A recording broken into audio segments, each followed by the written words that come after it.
AFENYO markings ede ne ho to ensema sisia ochia no ho krampa na asem ena ode ne ho akwakotum abom ena esi eboso ewo ne side a enye asem keto akra mobeka ya AFENYO markings were making allegations against the judicial system. Chairman won to memo cases and legal vacation trials kokosonum. And some AFENYO markings efa judges ni bi ho okase judges ni bi kra they are working for NDC government no and judges ni bi nso ho omone NDC government no ena echese ewo in bed asama oka no oni any evidence bi ana we ena top lawyer ba kwa ba bonten a wa order Ghana Legal Counsel say enimani mi ya no summon AFENYO markings na obabe piemo Ghana Legal Counsel na oyi ensem bia no especially Chief Justice AFENYO markings edin nanim aye form de opebia no na or catch Chief Justice allegations akese bia na or can against Chief Justice after AFENYO markings make allegations against good board no or sanso edeko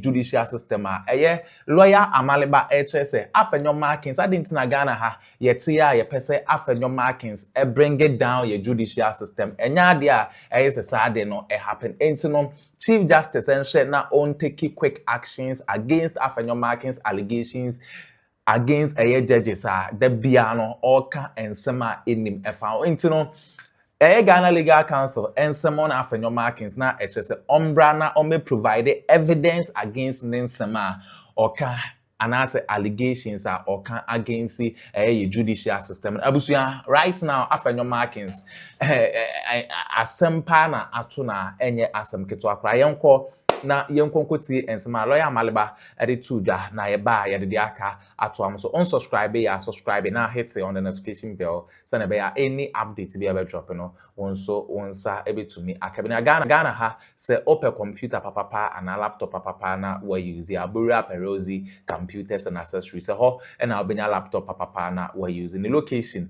enya yira kwan o Kumasi Buokrum Estate Eli peke number na egu e screen na na de ba kwa ede wo mu se ukra low budget no obema high quality laptop na HSA we use ho nko na ukra low budget a obesa nso ma quality laptop a affordable na HSA onso wo de akwakoye wo de akwakode unjuma bia yesa odiju yembonra yensem ye ba ya de aka ebeto amaso.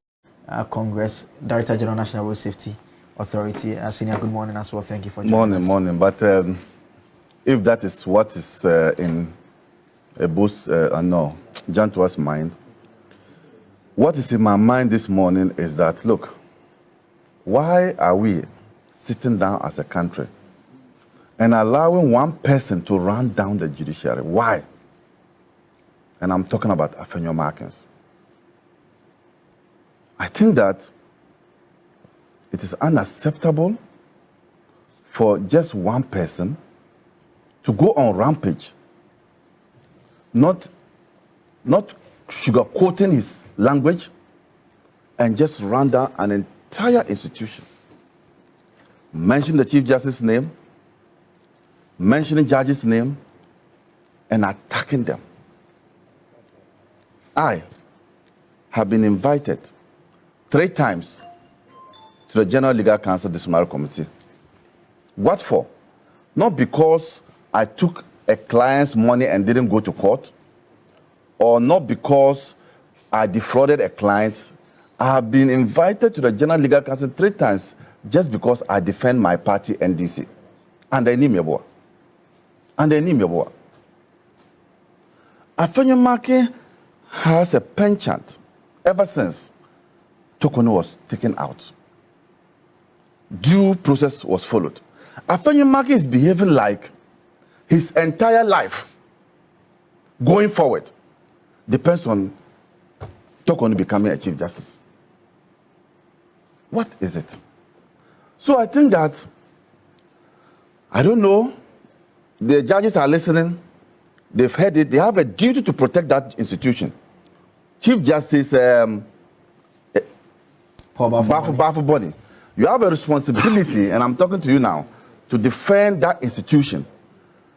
And if you don't do that and you leave in December, when your time comes, it will be one of the things that people will use against you. I think that you should take steps to let AFENYO Markin come and prove the allegations he has peddled against the judiciary. And to the extent that he mentions the CJ directly, that makes it a bit tricky, and you may think that perhaps that's why the CJ may not want to directly be involved. We have what I think, I'm sure when you were passing out from the law school, you have come through the doctrine of necessity. The doctrine of necessity is that he is the head of the institution. Nobody else can act. You cannot then go and bring them. There's an option of anyone filing a complaint as well with the general. No, but they have also heard. Don't they have their ears on the ground? Okay. So I think that it is important that AFENYO Markin either stops. It's not proper. He's in an institution such as Parliament. If somebody runs down that institution, will he be happy? So I think that the General Legal Counsel, and for that matter, the judiciary, should rein in AFENYO Markin and let him come and prove the allegations against him. Okay. Well, in this country, when the journalist said that judges met Akufo-Addo in Eburi, that house there, government house, what's the name of that house? Pediasi Lodge. That journalist was put in the cooler for how many days? For 2 weeks or 3 weeks, I don't know, 1 month. His name is his name something at radio. What's the name of that station? So I think that the whole exercise of protecting the judiciary lies within the judiciary itself, and they must be interested in ensuring that their integrity is protected. And it's the last place of call for anybody to go for justice. And if people lose faith and confidence in the judiciary, what do we have left? We have to find some means. I mean, those of you who know the Chief Justice knows how he handles on that, some of these matters. Yes. On that note, I read Proverbs 16:18. Pride goes before destruction, and a haughty spirit before a fall. This is my message to AFENYO Markin this morning. Okay. Let's get into the energy matters, and by consensus, the decision is to start with Kwame Janto, and let me come to him directly, Senior. We've heard from Great Co. We've also heard from the Energy Ministry. Is it fair to ask that are Ghanaians being given the facts as we ought to have it? And I mean, myself and yourself, we had a bit of a conversation and I was making a point that the initial statement from Great Co, the first time, it basically said a tripping. It didn't point to any line anywhere or anything. The second one, a bit more detail. But now subsequently, the minister is telling us that, well, the fire incidents which happened. If you go back and listen to the clip of the minister when the fire incidents happened and when they finished whatever changes they were making, he said power had been fully installed. They never told us about any temporary situation which is such that it is open to these tripping. All of a sudden, we've had the tripping twice, and we are now being told that it is the fire that occurred the other time. In terms of the public, with our limited knowledge and information that we have, that places a certain sense of doubt. You are in a position of knowledge and understanding. Are we getting the truth about what is happening now? Power is fully installed. That does not mean there would not be tripping on the line. Even on normal times when everything is working, you get tripping on the lines. So the fact that the minister said power is fully installed doesn't mean we won't get tripping. Look, the control room fire that has burned a lot of the equipment that controls tripping is a main challenge to what is happening. That's why the minister had two options. We either wait and build a supersonic control room, or we put in a temporary measure for now. Now, the temporary measure is being put on. And I'm the legal counsel for them, the company that is doing it. And for what I know at the present moment, what is left is the suppression unit.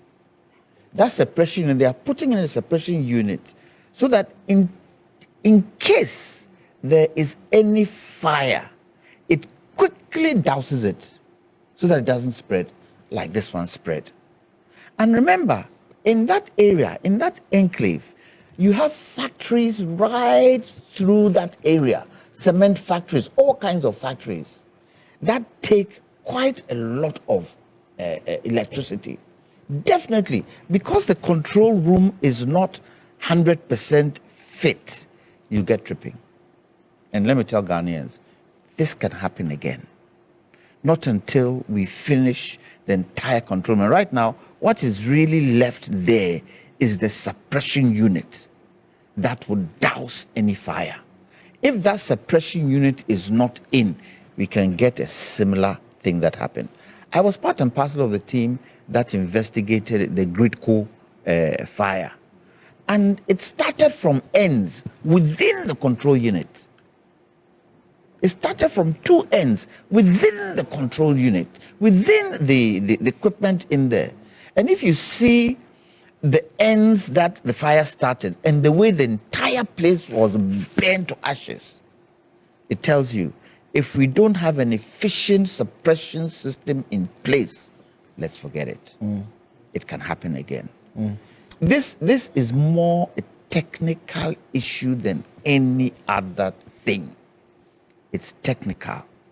And if the minister says full, has been restored, it doesn't mean at this current moment where we stand in putting the temporary control unit in, doesn't mean there won't be any tripping. But I believe Gridco would monitor their lines efficiently to be able to stop any tripping if it happens, because it's the second time it's happened. But let's pray and let's hope that in monitoring those lines between now and the end of September, the unit that needs to come in, the suppression that needs to come in to help the place not catch, even if it catches fire, it will douse it, will be put in place. Because that was the time scale that was given to the company to put in the temporary measure. Yeah, I mean, still on the minister's point, I mean, in terms of communication, when you tell us that you've installed, and I stay on that because you say you have installed,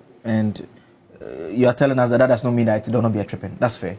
But in a situation where we've had two trippings now, and you now tell us that what you installed, you had two options of doing it either permanently, in which case we may have lost Akosombo perhaps for about 6 months. And this is information that you are giving us now that the second tripping has taken place. And that's why I make reference to the initial point when the resolution was done. We at no point were we told that this is a temporary fix and that there is a challenge that we need to deal with permanently. So let me tell you, when the committee looked at the options, we were the ones who suggested that we need to put in a temporary measure now, otherwise Akosombo is gone. Okay. We can't use Akosombo. And when the minister came and the president came, they indicated that we need to build a modern control room. And we said to them that, yes, that is key. However, we still need to run Akosombo. Otherwise, we'll have a deficiency of power in certain parts of the country. So we had no option but to put it in. And let's face it, the time duration given, the company has been able to stick to that time duration. The suppression units that we are talking about, we are having to import it. We were going to ship it. Right now, we'd have to air freight it because of this particular situation. So okay. I can tell from what the discussions that have gone on that by September, all the units in the temporary control center we are putting in would be in place. However, once that is in place, we should, as government should quickly, and I hope they are doing that now, find the resources to put the modern control unit in place. Because this temporary unit, it cannot now become the unit that we are going to use till the kingdom come. It's going to be there for a certain duration of time whilst we build the new system. But I can tell and I can say that once we put this temporary thing in place, the kind of tripping that we have. The permanent one. No, I mean, once we put this temporary one in place now, it will control any tripping that is happening within the line. All right. So my friends at the Energy Ministry, they are drawing my attention to a story from July to make the point that the minister had said that it was a temporary control room that was being built. Yes, that's not in doubt. The point was about the fact that it is not a permanent fix to deal with the possibility of what we are having now. Because now we've had two major trippings and we are being told that it's because of what we had put up, which is not permanent. And so that's the point I was making about it. A final question. No, but remember that the temporary unit has not been finished yet. Yes, in fact, in the said story, it's not been the said story yet. actually even said September. Yes, it's not been finished yet. And the last bit right now is the suppression unit that needs to come in for that to be fixed. Once that is fixed, we know any part of the line, if there is fire, the suppression unit will control That's it. fine. So the temporary unit has not been fixed. It's not complete. It's not complete. Let alone the main one. The main one hasn't been started.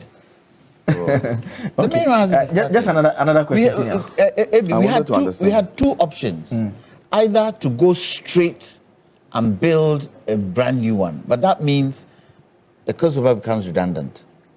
But I'll put in a temporary measure so that Akosombo can still work and provide electricity whilst we now start building the new one. And we on the committee said it would be best for Akosombo to still run because it will generate electricity. Then put it put it put it on the side and build the new one. We'll be out of electricity for nearly 6 months to a year from Akosombo. So it is just an alternative to make sure that at least Akosombo is still generating. So this alternative is still under construction? Yes. Hey. Yes, we would finish by end of September. Okay. But that was There's another time scale they gave us. There's another question I want to ask in here. Is our generation, is it not too centralized? Basically, we have our generation units, either be it power plants or thermal, concentrated within the same areas, such that when there is a major incident on the source, it just affects multiple homes across different parts of the country. Is that a fair point to make? When you say it controls multiple homes, every home is generated from a certain power base. Yes. So that is how the connection is. And what you want is scattered. If it's scattered, then that is even going to be worse if anything happens. You have to be running through the country to make sure that you control where the scattering is. But if it's in one location, it's easier, you can monitor, and you can know exactly where it happened. How many weeks has it taken for them to restore power? 2 days maximum. It's because it's centralized. So there's nothing wrong in our power structures being in central positions, especially with the kind of industries that we have, especially in the Tema area and even in the Western region area. Okay. Do I still have Engineer Ohene Akoto on the Zoom still? Hello, Doc. Can you hear me? Yes, I can hear you. Yes, I mean, Doc, I listened to a bit of the interaction that you had with Beatrice. Maybe I'll start off with the last question I asked Senior in the studio here on the question of whether we should decentralize our generation or the centralized system that we operate in currently is okay for us. And the point I was making was about the fact that when there's an incident, it knocks off across several regions, basically. What's your own understanding of that? Yeah, so when it comes to the power sector for Ghana, most of our generation plants are in the southern sector. That has a tremendous issue on us when it comes to the middle belt and then the northern belt. You see, we have to produce, transmit to the middle belt, that is the Ashanti region, and then the northern. This is the reason why for some time now, we've seen a lot of issues in Ashanti region where they're having low voltages and other stuff. We decided to take a power plant there. Now, the minister mentioned early this year that there was another power plant that was also taken also to the middle belt to help with, some of the issues happening within Ashanti region. So for sure, the system has to be decentralized. I think it is being worked on. That is why some of, I think Senate is now moving to the middle belt to help with some of the loads over there. So the centralized, I mean, we having most of our power plant in the southern sector, it's not helping. I mean, you are going to have a lot of under voltages and low voltages in the middle belts and the northern belt because you have to transmit it over a long distance. So for sure, we have to. I think the plans to decentralize it is already in motion. As we lifted one power plant to Ashanti. Yeah. So I mean, that is something that we have to do. Yes, I think plans are underway to do that. Just that we need to expedite it more so that at least those in the middle belt do not have some of these issues. And Okay. if we have a lot of industries in the northern belt too, there's a time where we have to lift some of our generation plants to the northern as well, so that at least we have a more decentralized system. Okay. How about the question of redundancy and the possibility of alternate lines as well? Yeah, so you see, when it comes to the redundancy, I mean, we spoke about it strongly. In 2026, there should never be a case where if Gridco is running a line or changing a line or changing a cable or ECG is changing a cable, then we have to put the entire supply out of, I mean, it has to affect the energy security. That is a no-no. It should never happen.